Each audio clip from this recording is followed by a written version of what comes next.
नमस्कार प्यारे विद्यार्थियों, आप सभी 11वीं क्लास के विद्यार्थी ध्यान दें कि हमारा जो लेसन चल रहा है बताने की आवश्यकता नहीं होगी क्योंकि वही लेसन चल रहा है राजस्थान की रजत भूमि।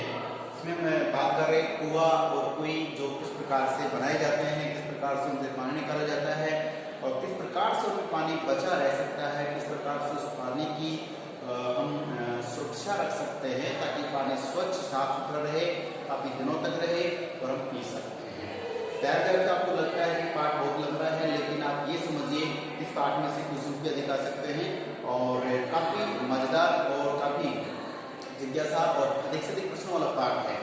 और ये पाठ आज भले आपको लंबा लगे, लेकिन आने वाले समय में आपके ये आफ्टर 12th के बाद भी कहीं ना कहीं जीके में बहुत इंपॉर्टेंट भाग है। ठीक है, बड़ी एग्जाम में ऐसे क्वेश्चन आ जाते हैं। तो ध्यान दें कि पाठ को पढ़ना हमारे सिलेबस में है। तो आज हम बात करेंगे, जो मैं आपको एक छोटा सा चित्र बना के बताता हूँ। आप देखिए यहाँ पर मैं चित्र बना देता हूँ आपके लिए। ठीक है, ये चित्र बन गया है।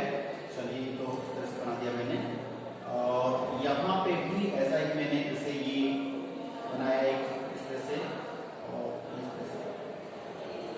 ठीक है, तो आप समझ सकते हैं कि चित्र किस प्रकार का है। चित्र आपके लिए कुआं या कोई इस तरह से है।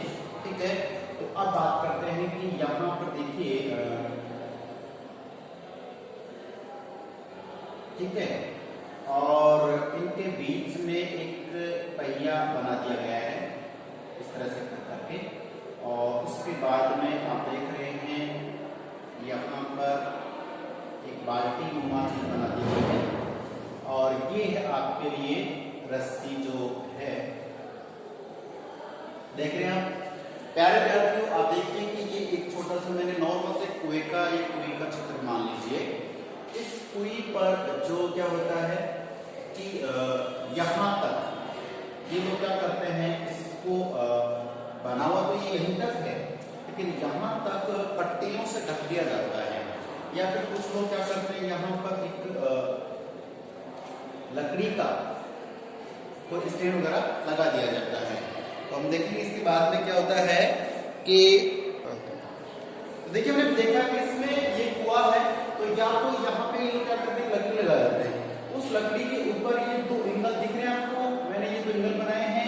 इन दोनों एंगल ये लकड़ी के भी हो सकते हैं, लोहे के भी हो सकते हैं। ये दोनों एंगल के बीच में एक चक्री लगा दी है।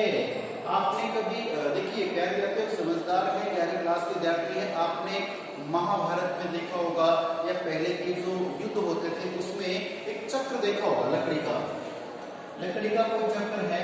ठीक है ना, इसमें इस तरह से ये ताड़ियां बनी हुई है और इस चक्र को कोई भी जैसे योद्धा है वो उठाता है, उठा करके और वो हमें बताता है कि मैं किस प्रकार से युद्ध का। आपने देखा मेरे विद्यार्थियों कि ये जो बना हुआ है इसको पट्टी से ढक दिया जाता है और उसके बाद इससे बाकी जो शेष भाग है यहाँ पे लकड़ी के दो एंगल्स लग गए हैं और यहाँ पे चक्री मैंने बता दी है। ये जो मैं आपको देखा चक्कर सा होता है, कई बार से भीम है या कोई भी होता है, महाभारत में देखो वो चक्र उठा के डाला जाता था, पहिया सा होता है, लकड़ी का पहिया होता है। तो उसमें क्या होता है कि उस पहिए, जिस मान लीजिए एक पहिया है, गोल पहिया है, ठीक है। अब इससे क्या है कि लकड़ी का पहिया है तो इस तरह से मान लीजिए कि एक दूसरा होता है, बीच में ये धुरी है। चक्री भी आपने इसे देखे भी खेला होगा आपने किस प्रकार से, तो इससे ये इधर भी भाग इधर भी और बीच में क्या होता है, ये रस्सी डाल सके, इसलिए रस्सी डालने का ये सिस्टम होता है। और रस्सी सीधी पे कहा जाती है, कुएं में जाती है, कुएं में कोई भी हो सकती है। ये जो रस्सी होती है वो सामान्य रस्सी नहीं होती है, इसे बरी या लाव, प्यारे विद्यार्थी, राजस्थानी अपनी भाषा में कुछ शब्दावली है और बड़ी बड़ी RSIS के एग्जाम में पूछ लेते हैं कि ये रस्सी क्या कहलाती है, बरी कहते हैं, नाव कहते हैं और अलग अलग क्षेत्र में कुछ और भी नाम जाना जाता है।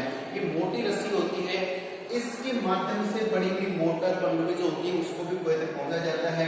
अगर कोई व्यक्ति कुएं में कोई भी गिर जाता था पहले के जमाने में, है ना, गलती से, तो उसको भी निकाला जाता था।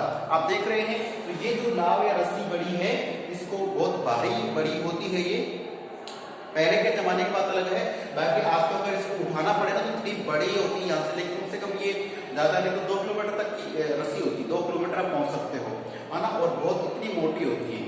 ठीक है, और उस रस्सी से मोटर वगैरह सब निकल जा रही है। अब इस रस्सी को देखिए, ये मान लीजिए कुआं है, यहाँ पे मैंने छोटा सा बकेट या बाल्टी बांधने के बाद आपको बताया है। अब ये निकल जाएगी इस पानी में, इसको 2 बार से झोले देना कहते हैं। तो जैसे झोला देंगे ये बाल्टी भर जाती है। इसको भरने के बाद ये लोग वापस खींचेंगे। अब सोचो कि अगर ये खींचा जाएगा, ठीक है, तो अगर बात करें यहाँ पे कि सीधा यहां से लेके आएंगे तो पानी तो डूब जाएगा पहले, है ना। तो ऐसे क्या होता है कि इसको यहां से ये लोग नहीं पकड़ते हैं, तो क्या करते हैं, ये मैंने क्या कहा, यहां तक का जो कुआं है उसको ढक दिया जाता है, ठीक है, ताकि ये स्टैंड लगा रहे सीधा। तो फिर क्या है कि यहां तक कोई भी महिला है जो कुएं से पानी भरते थे वो यहां तक आ जाते हैं, और ये बाल्टी जब यहां पहुंचेगी तो इसको अंदर से यहां से पकड़ के खींच लिया जाएगा। और खींचने के बाद है यहां पर आप देखिए विद्यार्थी मैं आपको बताऊं, यहाँ पे ये जो कुआं है यहाँ पर इस प्रकार का एक होद, आज आप उससे कुछ भी कहिए, होद आप कुछ और कहते हैं, होद या ढाणा, कई प्रकार की शब्दावली आदि से ये कहा जाता था। होद कहते थे, ढाणा कहते थे, कोड कहते थे, कई प्रकार का था।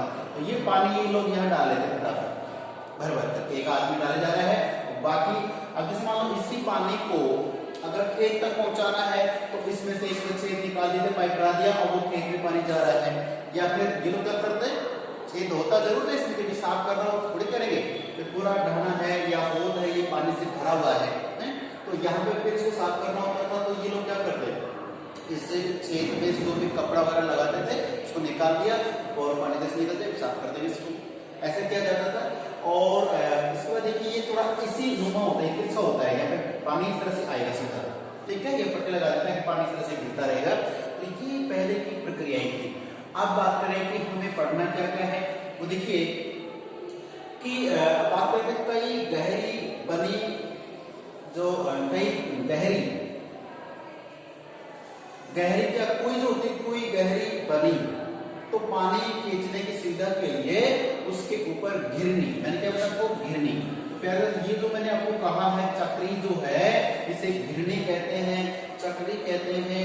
और इसी को आप देखिए गरेड़ी, चरखी, फरेड़ी आदि नामों से भी जाना जाता है, ठीक है।